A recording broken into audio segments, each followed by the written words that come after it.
Vaovao mampalahelo avy any Fianarantsoa avy any a maty Irivo Jasko izay mpianatra zanaky ny faritra Sofia izay mandranty fianarana any Fianarantsoa any tamin'iny androny 12 Jolay iny.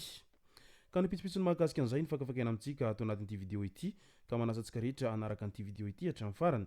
Azadino ny milaiky ny vidéo antsika ary tsarovatra trano ny miabone amin'ny chaîne antsika mba ahafahanareo manaraka tsy tapaka ny vidéo zay lefa nahito isan'andro. Tsy ampendrela moa isika fa avy hatrany tonga de vavany ndao ary.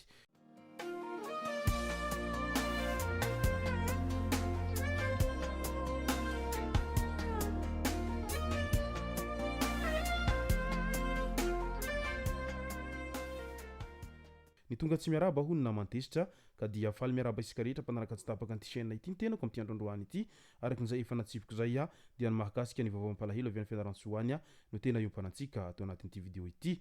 Fa milohan'izay dia andao aloha resantsika ireto tsara ho fantatra manaraka ireto. Eo amin'ny resaka fisolokiana indray nisy olona tena victime noho izay fisolokiana izay.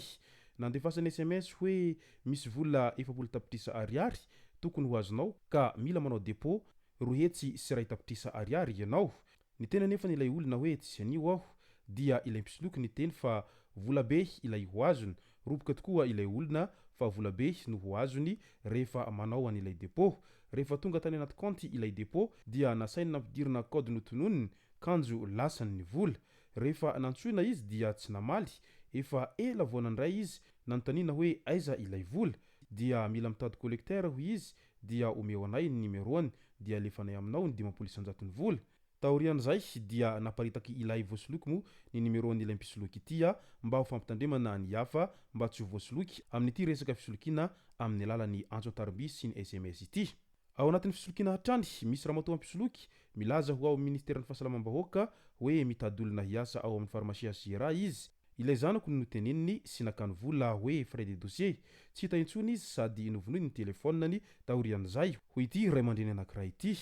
Nolazainy fa tsy ampy ny mpiasa ao amin'ny pharmacie Sira. Nasainy nikarakara dossier izahay ary tamin'ny zoma lasa teo dia nasainy nandefa vola 2,4 ariary hakana ny dossier ho fenony. Ny alatsinainy dia nifanao fotoana teny anosy izahay tamin'ny 8 maraina ary tena tonga izy. Voaray feo daholy ny resaka ary azo sary satria nampiahiahy ny resaka izay nataony. Nitondra taratasy fanarahana amin'ny asa izy dia nasainy fenony. Rehefa feno dia nitaky vola 2 ariary izy. Aveo ndray nilaza izy fa hoeny amin'ny bureau ministerin'ny fahasalamam-bahoaka. Nasainy niandry teo izahay nefa narahanay avy any aorina izy. Kanjo rehefa tonga teo amin'ny rebis 015 Mahamasina dia tsy hitantsony ka nantsonay. Milaza izy fa efa hiverina fa alefaso ilay vola 2 ariary fa efa ao amin'ny bureau ny tenany. Lasa niakatra teny koa izahay nanomboka tamin'ny 10 sasany hatramin'ny 2 ora tolakandro. Nasainy niandry teo ambany teo foana izahay fa efa kely hony sisa de ho vita. Efa niahiahy izahay ka niantso azy indray alefaso ihany ilay vola ho izy. Izahay efa tsy nandefa intsony. Nanomboka teo dia tsy nandray foana intsony izy ka nametrahanay SMS kanjo izy indray no nandrahona ary tsy mandeha intsony io numéro io hatramin'izao. Izao zany ilay hoe tia kely ary izao zany ilay hoe zatra ny lalandrinina amin'ny fitadiavan'asa ka lasa mora jonoin'olona amin'izay resaka kolikoly izay fa tsy mba manana eritreritra ny hiditra hiasa amina fomba madio fa dia te hiditra hiasa amin'ny alalan'ny kolikoly. Ary ireo tsy valahara sy tsy matahotody izay efa mpisolokolina amin'izay dia manararaotra anireo olona izay tia miditra amin'izay resaka bizina amina fitadiavan'asa izay dia any izy ireo no manjono. Ka ny hafatra mitandrema rehefa manao zavatra ary aza mba tia miditra lalina loatra amin'izay resaka kolikoly amin'ny fitadiavan'asa izay fa zary ataon'olona sasany fitadiavam-bola fotsiny nefa rehefa aveo tsy tonga akory ilay asa izay nitadiavanao fa volanao fotsiny no lany sady very. Eo amin'ny resaka fanafiana indray nitrangana fanafian Jolay teny mifaritra ny Antsampandrano lotissement Pakimofo tamin'iny androny omaly iny tokony ho tamin'ny 3 ora maraina tany ho any.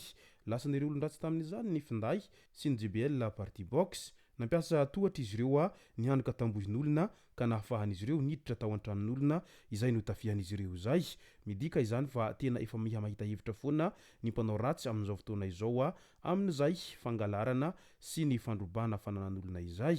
Ho toy ny ilay raharaha famonoana any Miandry Harson izay maty tany Revonimamo novonon'olona tamin'ny fomba fianabibina dia lehilahy telo no nahiditra amponja vonjomaika eny Antsefahy tamin'iny andro ny afaka iny noho ny famonoana an'ity tovolahy izay mbola 24 taona izay novonona dia nalevina rehefa aveo ary izao voatratra ny mpitandro filaminana izao ireo navandoza ka nahazo an'izay fampidirana amponja vonjomaika eny Antsefahy izay mandra-piandry ny fitompotsarana azy ireo.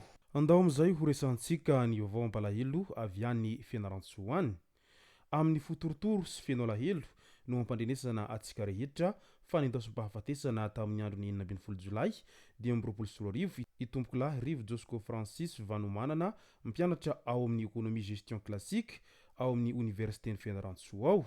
Tovolahy 20 taona mpianatra zanaky ny faritra Sofia avy ao Befandriana Avaratra izay mpikambana feno ao amin'ny Jeprod sy Fitesof ny tenany.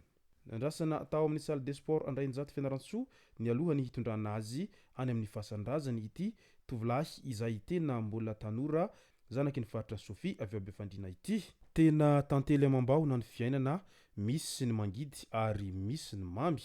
Tsy nisy nanampo fa ity tovolahy izay mbola eritreirony 20 taona ity no hindaosim-pahafatesana tampoka tahaka an'izao.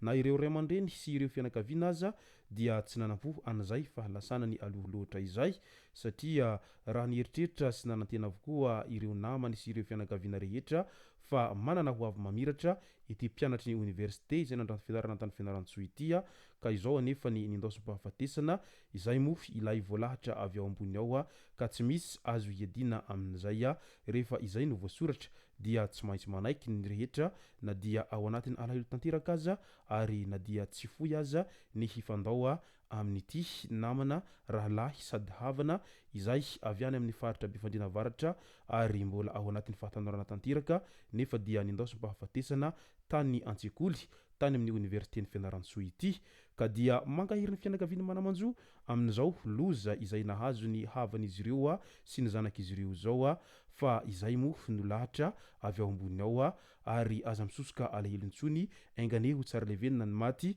ary ho tonga soamantsara any an-tanindrazana any ny nofo mangatsika ny ity tovolahy izay mbola tena tanora mpianatry ny université avy any Befandriana Avaratra ity. Izay no masaka azona roso tao anatin'ity vidéo ity tomboko lahy sy tomboko vavy misaotratsika rehetra nanaraka an'ity vidéo ity hatramin'ny farany azadino ny milaiky ny vidéo antsika ary tsara voatrany ny miabony amin'ny chaîne antsika mba ahafahanareo manaraka tsy tapaka ny vidéo zay lefa nahito isan'andro. Tomboko lahy sy tomboko vavy mankasitraka dia mirary soa.